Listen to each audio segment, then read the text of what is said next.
Okey, apa khabar? Selamat sejahtera kepada semua pelajar cikgu. Okey, berjumpa kembali bersama Teacher Irene untuk Pendidikan Sains Sosial dan Alam Sekitar tingkatan 5. Jadi murid-murid, hari ini kita akan pelajari satu unit baru. Okey, pada minggu-minggu yang sudah hampir sebulan 2 bulan kita dah belajar tentang manusia. Jadi hari ini kita nak masuk kepada bab yang baru ya. Jadi untuk bab ini murid-murid kita akan lihat tentang haiwan. Okey, seperti pada tahun-tahun sebelumnya, biasanya unit 2 akan membincangkan tentang haiwan. Okey, cuba murid-murid lihat dekat sini. Okey, kita akan lihat dalam unit ini murid dapat pertama sekali mempelajari haiwan dan kepentingannya. Okey, iaitu yang pertama menerangkan hubungan antara haiwan dengan manusia dan tumbuhan. Yang kedua, memerihalkan kepentingan haiwan kepada manusia, iaitu dari segi perindustrian, kesihatan, pengangkutan. Yang ketiga, menjelaskan kepentingan haiwan kepada tumbuhan, iaitu menyebarkan biji benih, menggemburkan tanah, kawalan biologi dan akhir sekali memelihara haiwan.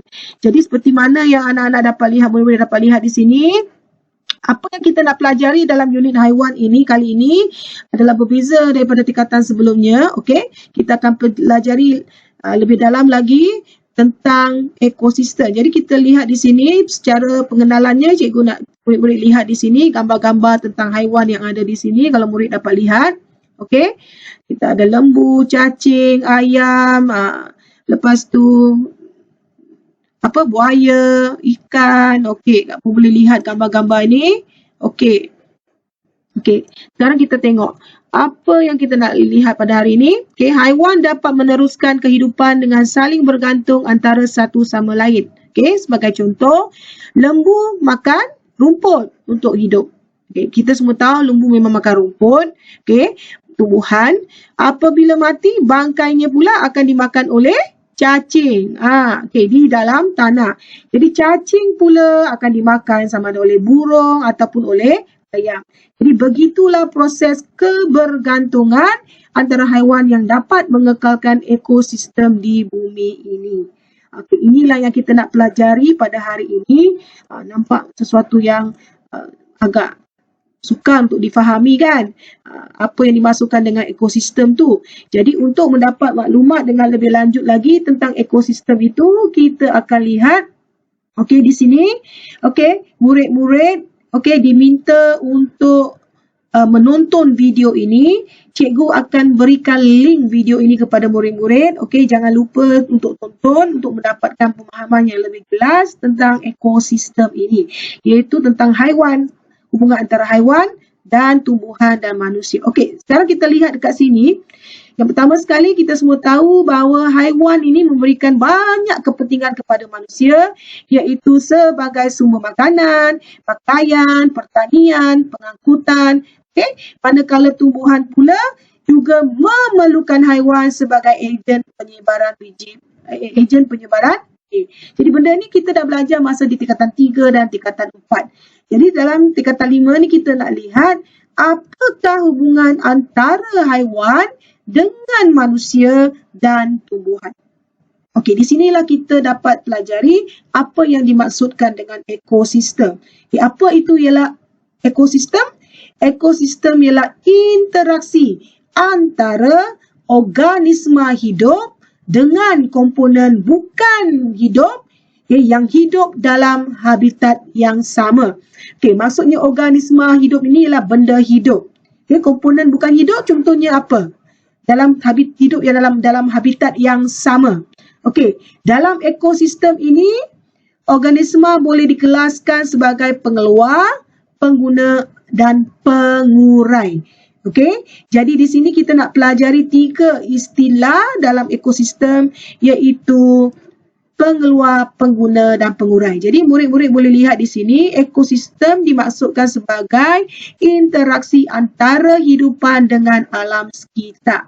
Jadi dalam ekosistem ini terdiri daripada pengeluar. Apa yang dimasukkan dengan pengeluar?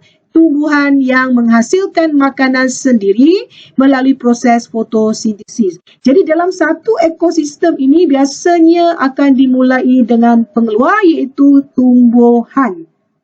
Okey, kemudian yang kedua ialah pengguna. Okey, pengguna di sini merupakan haiwan yang akan makan pengeluar tadi, iaitu tumbuhan tadi, atau pengguna lain untuk hidup. Itu yang dimaksudkan dengan pengguna.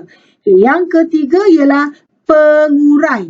Okey, pengurai maksudnya organisma yang menjalankan proses perebutan organisma yang telah mati menjadi nutrien atau bahan ringkas yang boleh digunakan semula oleh pengeluar.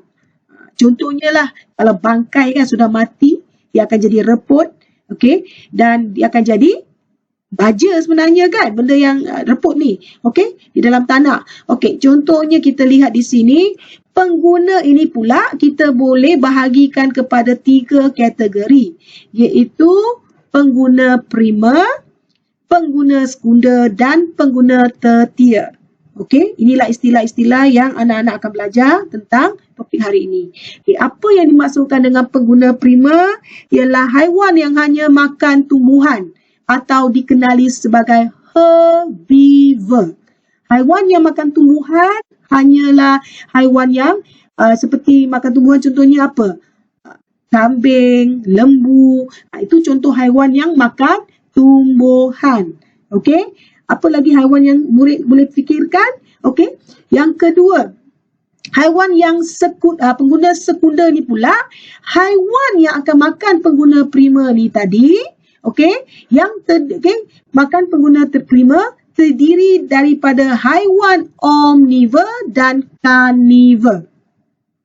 Okey, sekali lagi cikgu ulang Pengguna sekunder ni pula ialah haiwan yang makan pengguna primer, okey, terdiri daripada haiwan omnivore dan carnivore. Jadi pengguna sekunder ni sebenarnya membawa maksud pengguna yang merupakan haiwan omnivore dan haiwan carnivore.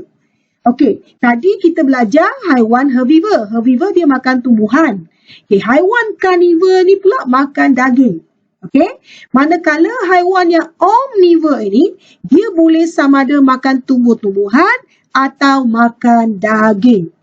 Okay, itulah contohnya haiwan dalam kategori pengguna sekunder ni. Okey, sekarang kita lihat tertier.